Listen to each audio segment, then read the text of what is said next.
దేవుని యందు ప్రియమైన వారలారా, ప్రభు అయిన యేసు నామమున మీకు శుభములు తెలియజేయుచున్నాను. మరలా మీ ముందుకు రావటం నాకు సంతోషదాయకం. ఈ దినం బానిసత్వం నుండి విడుదల, అణిచివేయబడిన వారితో దేవుని నడక అనే అంశాన్ని గురించి ధ్యానం చేస్తాం. దళిత మరియు ఆదివాసీ ఆదివారాన ధ్యానం చేయదగిన అంశం ఇది. ప్రార్థన చేస్తాం. మా దేవ, వాక్య ధ్యానంలో నీ కృప మాకిచ్చి నీవే మా అందరితో మాట్లాడమని యేసు నామమున వేడుకొనుచున్నాము తండ్రి. ఆమేన్. దేవుని యందు ప్రియమైనటువంటి వారలారా, ఈ భారతదేశ సమాజానికి అత్యంత అవసరమైన ప్రాముఖ్యమైనటువంటి అంశం ఇది. దళితులు మరియు ఆదివాసీలు భారతదేశంలో యేసుక్రీస్తు ప్రభుల వారిని మొదటగా స్వీకరించినటువంటి వారు దళితులే అని చెప్పడంలో ఎటువంటి అతిశయోక్తి లేదు. ఎందుకు అనంటే, ఈ దేశ ప్రారంభం నుండి ఈ దేశపు ఆనవాళ్ళలో, చరిత్ర పుటలలో దళితులు మరియు ఆదివాసీలు అనగదొక్కబడి, అంటరాని వారుగా ట్రీట్ చేయబడి, సమాజానికి దూరంగా నెట్టివేయబడి, వారు అసలు మనుషుల లెక్కలోనే లేనటువంటి దుస్థితి, దుష్పరిణామాలు వారి మీద పడటం, సమాజం నుండి పూర్తిగా గెంటివేయబడి, ఇప్పటికీ కూడా భారతదేశానికి స్వతంత్రం వచ్చిన 80 సంవత్సరాల తర్వాత కూడా ఇంకా అక్కడక్కడ చెదురుమదురుగా మనకు ఇటువంటి అంటరానితనాలు, సంఘ బహిష్కరణ, సమాజ బహిష్కరణ, సాంఘిక బహిష్కరణ, ఇట్లాంటి చాలా దుర్ఘటనలు, దళితులపై దాడులు, ఇట్లాంటి చాలా సంఘటనలు మనకు కనబడతాయి. మొదటి నుండి కూడా దేవుడు ఇట్లాంటి వారి పట్ల, సమాజం నుండి నెట్టివేయబడిన వారు, దూరంగా త్రోసివేయబడిన వారు, వారు సమానంగా ట్రీట్ చేయబడని వారు, ఇటువంటి వారితోనే దేవుని ప్రయాణం కొనసాగింది. అందుకు సూచన ద్వితీయ ఉపదేశ ఖండము 26వ అధ్యాయంలో చెప్పబడినటువంటి మాటలు. మరి 5వ వచనంలో నుండి వారు సింహావలోకనం చేసుకుంటున్నారు. దేవుడు వారి ఎడల ఎంత దయ చూపించినాడు. ఐగుప్తులో వాళ్ళు సెటిల్ అయిన తర్వాత వారు అసలు జనులుగానే లేనప్పుడు దేవుడు వారిని ఎన్నుకొని వారికి ఒక గుర్తింపును కల్పించి ఇశ్రాయేలు అని వారికి పేరు పెట్టి వారిని ఒక గొప్ప జనంగా తీర్చిదిద్దిన తర్వాత ఐగుప్తీయులు వారిని హింసపెట్టి, ఐగుప్తీయులు వారి మీద దాడులు చేసి, ఐగుప్తీయులు వారి యొక్క అభివృద్ధికి ఆటంకాలుగా మారి, అసలు పూర్తిగా ఇశ్రాయేలు సమాజమే అంతరించిపోవాలా అన్న ఉద్దేశంతో వారు ప్రవర్తించినారు. అట్లాంటి పరిస్థితులలో నుండి దేవుడు వారి పక్షంగా నిలబడి వాళ్ళను ఆ బానిసత్వంలో నుండి విడుదల. God is a God, the lord of Israel is such a God that he liberates people out of the bondage of since as well as slavery. కేవలం మనుషులను పాపంలో నుండి విడుదల చేయటం మాత్రమే కాకుండా, దేవుడు మనుషులను బానిసత్వంలో నుండి విడుదల కల్పించే గొప్ప దేవుడు, వారి పక్షంగా నిలబడేటటువంటి వాడు. అది వాళ్ళు సింహావలోకనం చేసుకుంటున్నారు, గుర్తు చేసుకుంటున్నారు. నీవు 26వ ద్వితీయ ఉపదేశఖండం 26వ అధ్యాయం 5వ వచనంలో, నీవు నా తండ్రి నశించుచున్న అరామీ దేశస్థుడు, అతడు ఐగుప్తునకు వెళ్ళెను, కొద్ది మందితో అక్కడికి పోయి పరవాసి అయి గొప్పదియు బలమైనదియు విస్తారమైనదియు నాకు జనమాయను. ఐగుప్తీయులు మనను హింస పెట్టి, మనను బాధపరిచి, మన మీద కఠిన దాస్యం మోపగా, మనం మన పితరులైన దేవుడైన యెహోవాకు మొరపెట్టినప్పుడు యెహోవా మన మొరను విని మన బాధను, ప్రయాసను, మనకు కలిగిన హింసను చూచెను. అప్పుడు యెహోవా బాహుబలం వలనను, చాపిన చేతి వలనను, మహా భయము వలనను, సూచక క్రియల వలన, మహత్కార్యముల వలన ఐగుప్తులో నుండి మనలను రప్పించినాడు. He has brought us out of that slavery.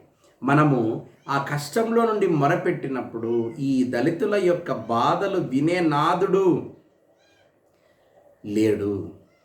చూసి ఏమైనా చెప్తే కూడా వాని మాటకు విలువ లేదు. దళితుల మాటకు విలువ లేనటువంటి ఒక చెడ్డ సమాజంలో మనం బ్రతికినాం.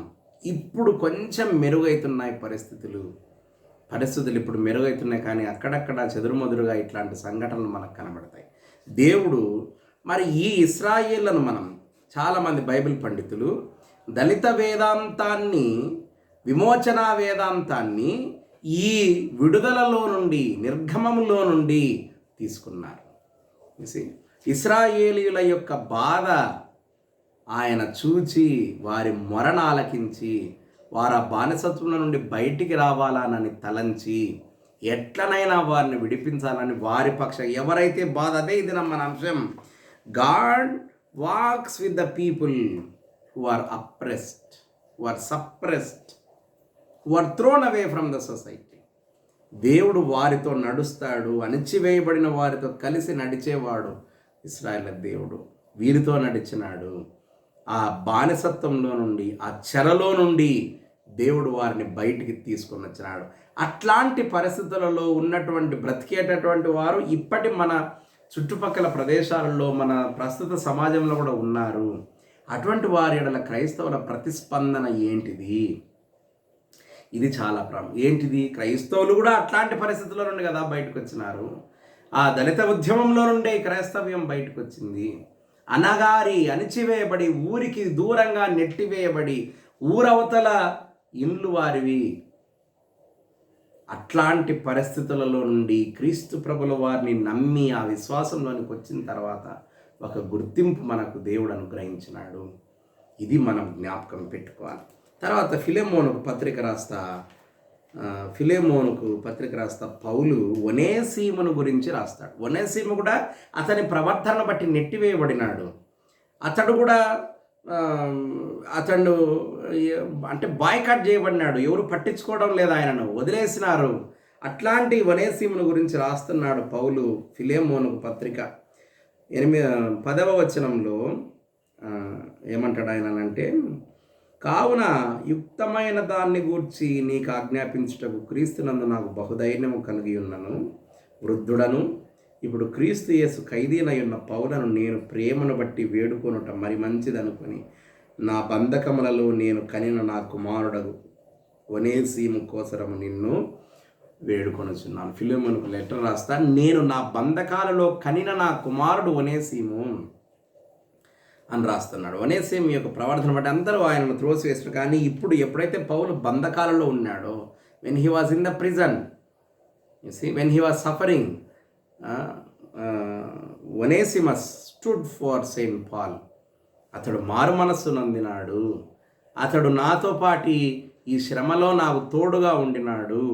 అనుకనే నేను కనిన నా కుమారుడు అని ఒనేసీమును గురించి పరిచయం చేస్తున్నాడు ఫిలెమోనుకు రాసేటప్పుడు. అతడు నా బంధకాలలో నేను కనిన నా కుమారుడు ఒనేసీమును గురించి నిన్ను వేడుకొనుచున్నాను. He is begging for him. నేను నీకు ఆజ్ఞాపించవచ్చును, కానీ నాకు నీతో ఉన్న మంచి సంబంధాన్ని బట్టి నేను నిన్ను ఆజ్ఞాపించవచ్చును, కానీ అయితే ఇప్పుడు నా వృద్ధాప్యమును బట్టి నేను అతని గురించి నిన్ను వేడుకుంటున్నాను అని అంటున్నాడు. ఏమంటాడు? అతడు మునుపు నీకు నిష్ప్రయోజనకరమైన వాడే కానీ ఇప్పుడు నీకును నాకును ప్రయోజనకరమైన వాడాయను. నా ప్రాణం వంటి వాడైన అతనిని నీ యొద్దకు తిరిగి పంపుతున్నాను. నేను సువార్త కొరకు బంధకములలో ఉండగా నీకు ప్రతిగా అతడు నాకు పరిచారము చేయు నిమిత్తం నా యొద్ద అతని ఉంచుకొనవలెనని ఉంటిని గాని నీ ఉపకారము బలవంతము చేతనైనట్టు కాక స్వేచ్ఛాపూరితమైనదిగా ఉండవలనని నీ సమ్మతి లేక ఏమీ చేయుట నాకు ఇష్టం లేదు. ఒనేసీము నీ దగ్గరికి తిరిగి పంపుతున్నాను. ఒకప్పుడు అతడు నిష్ప్రయోజకుడు, ఒకప్పుడు దళితులు నెట్టివేయబడినారు, నిష్ప్రయోజకులని తీర్చిదిద్దబడినారు, అంటరాని వారని, తక్కువ కులపు వారని త్రోసివేయబడినారు. ఇప్పుడు వారి ఉన్నతి మనం చూస్తున్నాం. వారు ఇప్పుడు ప్రయోజకులు కావటం మనం చూస్తున్నాం. సమాజాన్ని శాసించి సమాజాన్ని నడిపించగలిగిన నాయకులుగా దళితులు ఎత్తబడినారు. వాళ్ళ స్థాయి పెంచబడింది. ఇది దేవుని దయ. క్రీస్తు పేరట దళితులకు అబ్బినటువంటి ఒక గొప్ప మర్యాద ఇది. చదువు అబ్బింది, సంస్కారం అబ్బింది, ఉన్నతి జీవితంలో, సంఘంలో, సమాజంలో ఒక ఉన్నతమైన స్థితి లభ్యమైంది. దళితుల పట్ల దేవుడికి ఉన్నటువంటి గొప్ప దయ ఇది చాలా గొప్పది. This cannot be forgotten at all. ఒనేసీమును గురించి ఇంత గొప్ప సాక్ష్యం చెప్తున్నాడు. అతడు ముందు నిష్ప్రయోజకుడే, ఇప్పుడు నీకు నాకు కూడా ఉపయోగమైనటువంటి వాడు, ప్రయోజకుడు అయినాడు. ఇప్పుడు అతన్ని తిరిగి నీ దగ్గరికి పంపుతాను. అసలు నీకు బదులుగా అతడు నాకు పరిచర్య చేయాల్సి ఉండే, కానీ నేను నీ దగ్గరికి పంపిస్తున్నాను అతన్ని. ఇతన్ని ఈ పరిచర్యలో వాడుకో అని ఫిలెమోనుకు పత్రిక రాస్తున్నాడు పౌలు. ఒనేసీముని గురించిన ఇంత గొప్ప సాక్ష్యం. అంతవరకు పూర్వపు జీవితం వేరే ఒనేసీముది. ఇప్పుడు ఎప్పుడైతే యేసుక్రీస్తును నమ్మినాడో, ఈ విశ్వాసంలోనికి వచ్చినాడో, పౌలు యొక్క శ్రమలో పరిచర్యలో పాలివాడుగా ఉండినాడో, అప్పటి నుంచి ఇతడు ప్రయోజకుడైనాడు. ఇతన్ని చేర్చుకోమని ఫిలెమోను దగ్గరికి తిరిగి పంపుతున్నాడు. ఇది గొప్పతనం. ఇది మనం జ్ఞాపకం ఉంచుకోవాల్సినటువంటి సంగతి. When there is God with you, ఎప్పుడు దేవుడు మనతో ఉంటాడో అప్పుడు ప్రయోజకులం అవుతాం మనం. నా నుండి మీరు వేరే ఏమీ చేయలేరు. దేవుని నుండి మనం వేరుగా ఉండి మనం ఏం చేయలేం. If there is God with us and if we are with God we have got respect. మనం దేవుని నుండి దూరం అయితే మనకి ఇది చాలా కష్టమైన ఒక సంగతి. యోహాను సువార్తలో 4వ అధ్యాయం 5 నుండి 14 వచనాల్లో ఈ సంగతులు మనకు కనబడతాయి. యాకోబు తన కుమారుడైన యోసేపుకి ఇచ్చిన భూమి దగ్గర ఒక బావి ఉంది. అది సమరయ్యల ప్రాంతంలో ఉంది. ఇప్పుడు ఆ బావి దగ్గరికి సమరయ స్త్రీ వచ్చింది. యేసుస్వామి శిష్యులు ఊర్లోకి పోయినారు. యేసుస్వామి అక్కడ ఉన్నాడు. నీళ్లు కావాలమ్మా నాకు అని అడుగుతున్నాడు యేసుస్వామి. అప్పుడు వారిద్దరి మధ్య జరిగిన సంభాషణ బహు గొప్పది. ఏందయ్యా, నేను సమరయ స్త్రీని, మేము సమాజం నుండి నెట్టివేయబడిన వారము, నువ్వు నన్ను నీళ్ళు అడుగుతున్నావా? ఏమంటున్నాడు? అందుకు యేసు, నీవు దేవుని వరమును నాకు దాహమునకిమ్మని నిన్ను అడుగుచున్నవాడెవడో అదియు ఎరిగి ఉంటే నీవు ఆయనను అడుగుదువు, ఆయన నీకు జీవ జలములు నిచ్చునని ఆమెతో చెప్పను. నువ్వు ఎవరు నిన్ను నీళ్ళు అడుగుతున్నారో నువ్వు గ్రహించు అంటున్నాడు సమరయ స్త్రీ. అప్పుడు ఆ సమరయ స్త్రీ యేసుస్వామితో చెప్పిన మాట ఏంటంటే, నువ్వు మా పితరుడైన యాకోబు కంటే గొప్పవానివా? ఈ బావి చాలా లోతైనది, ఆయన ఇచ్చినాడు మాకిది, ఆయన కంటే నువ్వు గొప్పవానివా అని యేసుస్వామిని అడుగుతుంది సమరయ స్త్రీ. అంటే సమరయులు ఇశ్రాయేళ్లకు చాలా దూరం ఉంది, అంటరానితనం ఉంది. వీళ్ళు they don't talk to them, they don't touch them, they don't just go by their way also. దూరం నుంచి పోతారు వాళ్ళు, యూదులు సమరయులను అంటారు. అట్లాంటి ఒక పరిస్థితులలో యేసుస్వామి ఈ సమరయ స్త్రీతో జరిగించిన ఈ మాటలు, ఈ సంభాషణ ఎంత ఇన్క్లూజివ్. యేసుక్రీస్తు అందరినీ కలుపుకునే ఒక ప్రేమ తత్వం క్రీస్తు ప్రభుల వారు మనకు నేర్పించినారు. నో ఎక్స్క్లూజన్, ఎవరిని దూరంగా తోసేయకుండా అందరినీ దగ్గరికి చేర్చుకునేటటువంటి గొప్ప మనస్తత్వం కలవాడు క్రీస్తు ప్రభుల వారు. ఇది మనం జ్ఞాపకం ఉంచుకోవాల్సినటువంటి ఒక సంగతి. అప్పుడు యేసుస్వామి ఏమవుతుంటున్నాడు, అమ్మా దీనిలోని నీళ్లు తాగేవాడు మరలా దప్పికొంటాడు, అయితే నేనిచ్చు నీళ్లను త్రాగువాడు మరలా దప్పికొనడు. అంటే జీవజలము ఆయన ఇస్తానని ఆయన చెప్తున్నాడు. 13వ వచనంలో ఆయన అంటాడు, అందుకు యేసు, ఈ నీళ్లు త్రాగు ప్రతివాడు మరలా దప్పికొనను, నేనిచ్చు నీళ్లు త్రాగువాడు ఎప్పుడును దప్పికొనడు, నేను వానికిచ్చు నీళ్లు నిత్య జీవమునకై వానిలో ఊరెడి నీటి బుగ్గగా ఉండునని ఆమెతో చెప్పాను. This is what Jesus says. ఆయన ప్రేమను పంచినాడు, ఎవరిని ఎక్స్క్లూడ్ చేయకుండా అందరినీ కలుపుకొని. ఇది క్రీస్తు తత్వం. దీనిని మనం క్రైస్తవులుగా, ఆయన పిల్లలుగా నెట్టివేయబడిన అనేక పరిస్థితులలో, అనారోగ్య పరిస్థితులు కావచ్చు, ఆర్థిక పరిస్థితులు కావచ్చు, సాంఘిక పరిస్థితులు కావచ్చు, సమాజ అనేక పరిస్థితులలో నెట్టివేయబడి దూరంగా తోసివేయబడినటువంటి ప్రజలు, వారందరినీ చేర్చుకొని క్రీస్తు ప్రభుల వారు మనకు ఒక గుర్తింపునిచ్చినారు. అటువంటి వారి పక్షంగా నిలబడగలిగిన దేవుడు ఆయన of course we can proudly say that he is the God of Dalit, is a God of Adivasi. మనకు దేవుడే లేని పరిస్థితులలో ఆయన మనకు దేవుడుగా నిలిచినాడు. అసలు మనకు ఒక గుర్తింపే లేని పరిస్థితులలో మనకు ఆయన ఒక గుర్తింపునిచ్చినాడు.